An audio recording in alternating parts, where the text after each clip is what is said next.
You're listening to the Emotional Abuse Recovery Podcast, episode number 31.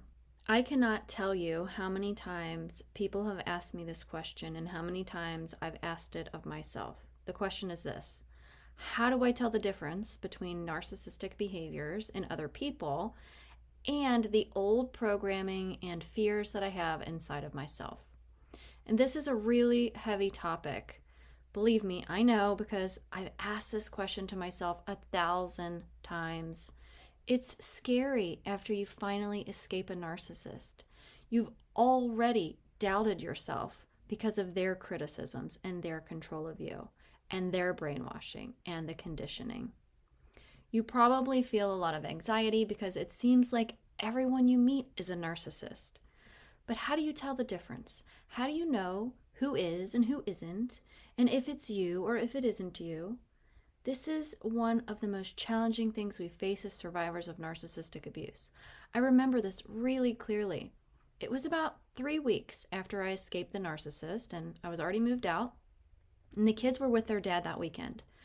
I decided to go to church, so I was sitting there all alone in the pew, and I was trying to listen to the priest, but I'm totally distracted. I can't focus at all because I'm scanning the church and all the people around me. And you know what I was thinking? He's a narcissist. She's a narcissist. The priest is probably a narcissist. The piano lady's probably a narcissist. Oh my God, I'm surrounded by them. They are everywhere. Is this sounding familiar to you? And it didn't stop there. I was watching a reality TV show, and it happened again and again and again. I was analyzing these people's behaviors and diagnosing people as narcissists from my living room couch. Literally, everyone had a microscope on them, and I was on high alert. Maybe you've experienced this too. If so, it is completely normal, but here's what I'm going to be focusing on today. How do you feel safe when you know there's a narcissist everywhere you turn? Does your heart rate rise every time someone says something that throws up a red flag for you? Do you freeze up thinking about meeting new people because they might be a narcissist too? Do you want to be able to meet people and not feel that fear and anxiety? Do you want to be able to watch TV shows or the news without getting triggered by people's personalities? Today, I'll be helping you with this as you struggle with the thoughts that everyone's a narcissist and how to feel safe in a world where you know there's a lot of bad out there.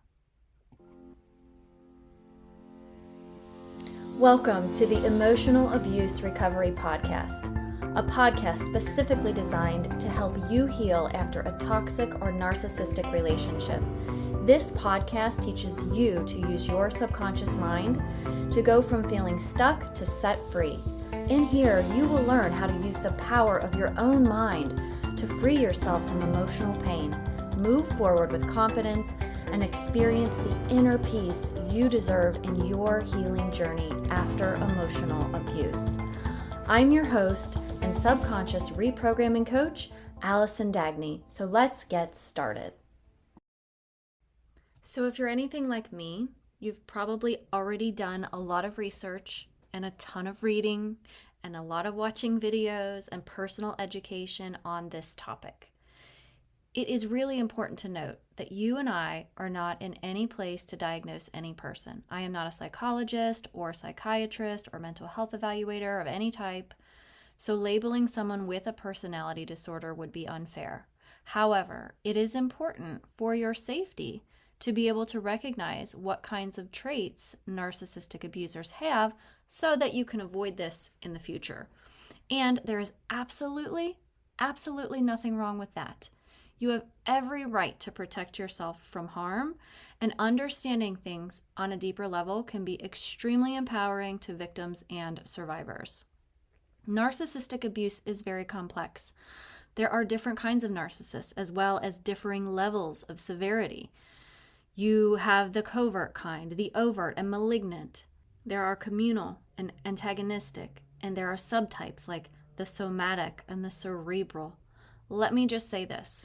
I don't need a degree in psychology to know that I was dealing with abuse. Based on my own personal experience with my abuser, I believe he has traits of a covert narcissist, but again, I am not a psychologist.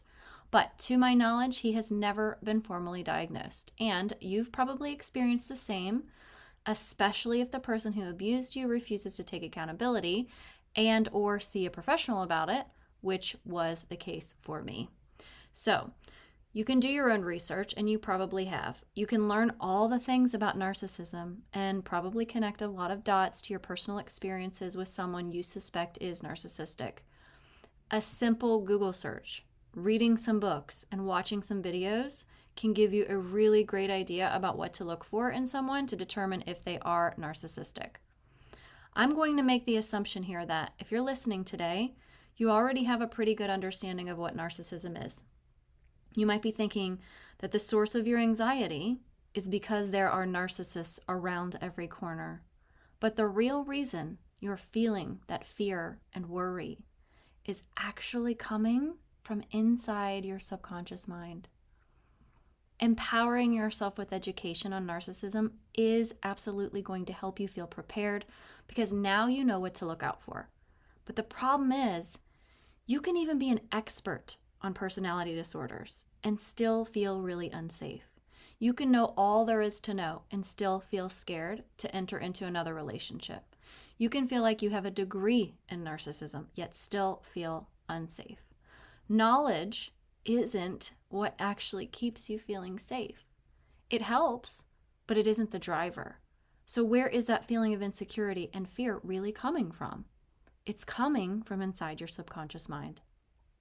So let me ask you, what is it costing you to keep believing that your fears are being caused by an overwhelming number of narcissists out there?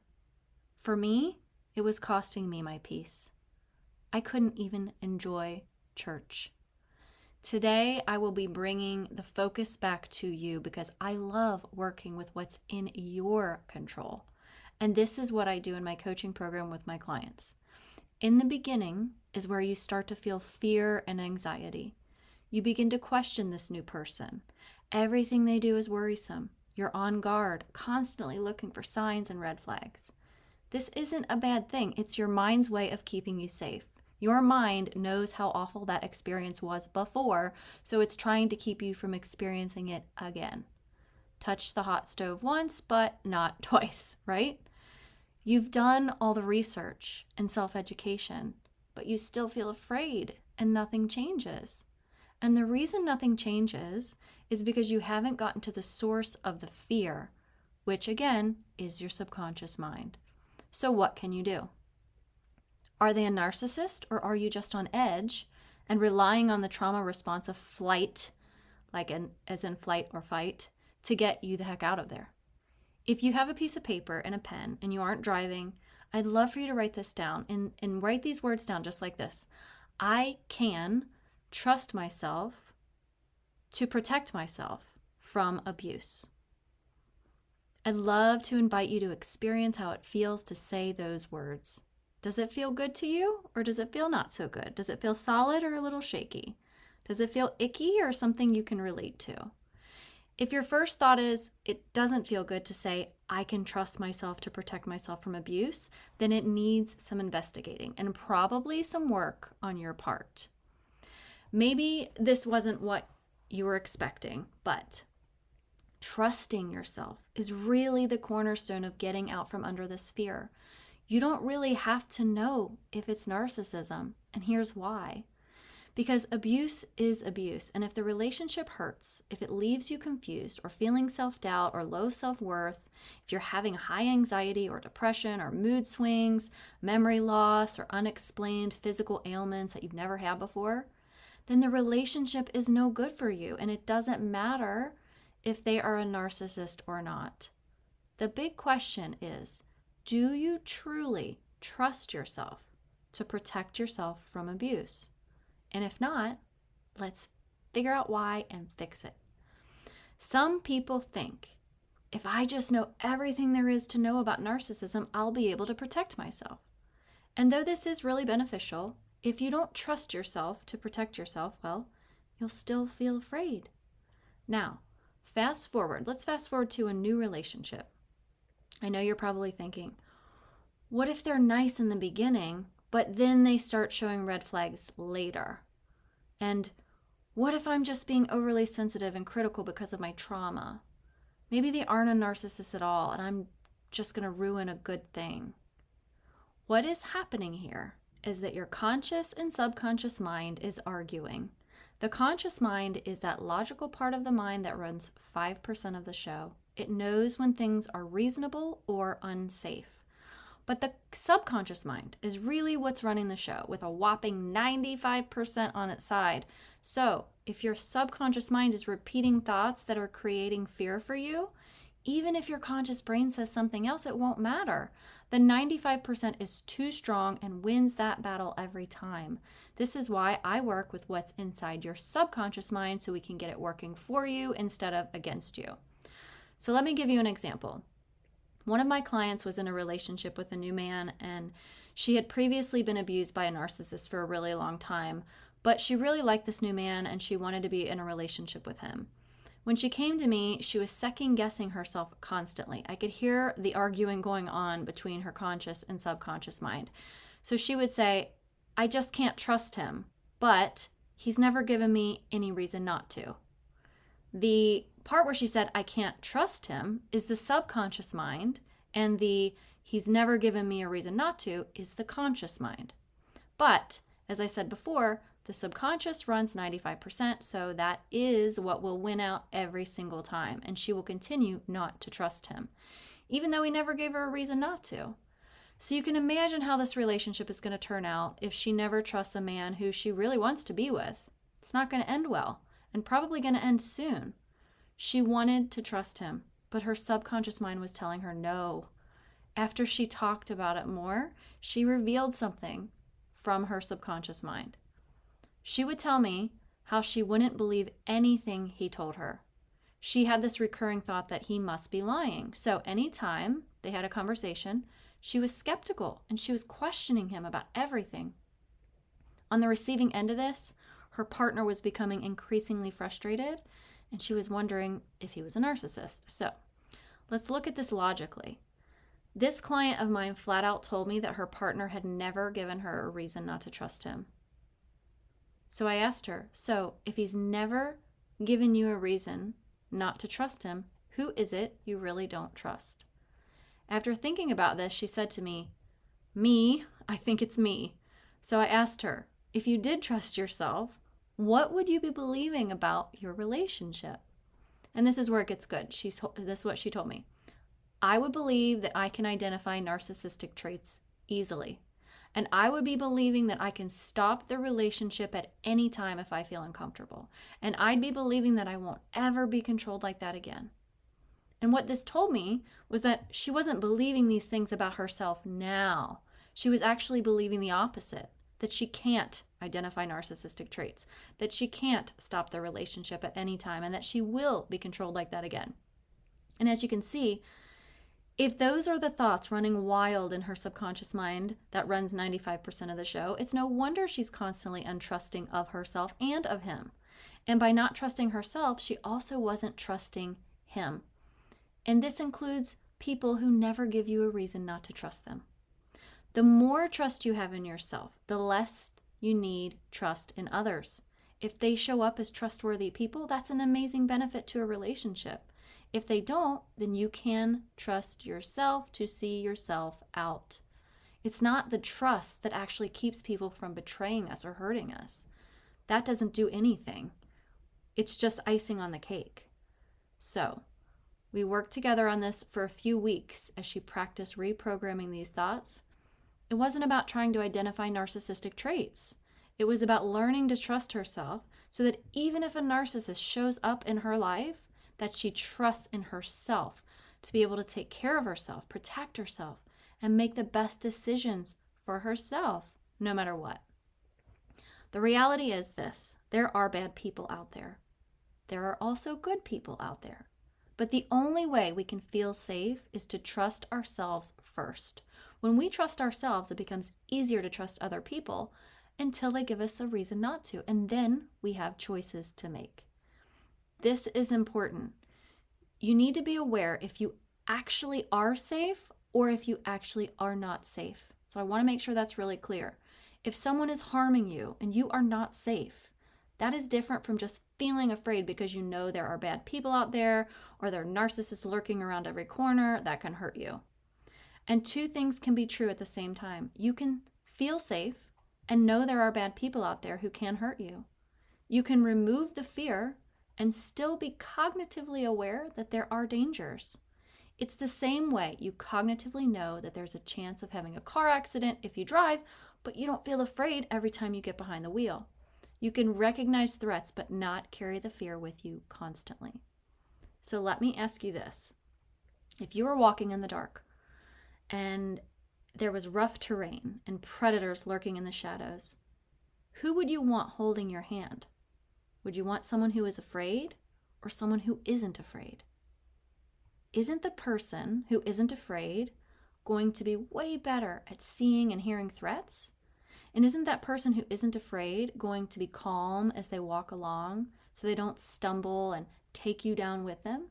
And isn't that person who isn't afraid going to be able to think quickly and act accordingly? I'd rather have that person with me than someone who's afraid.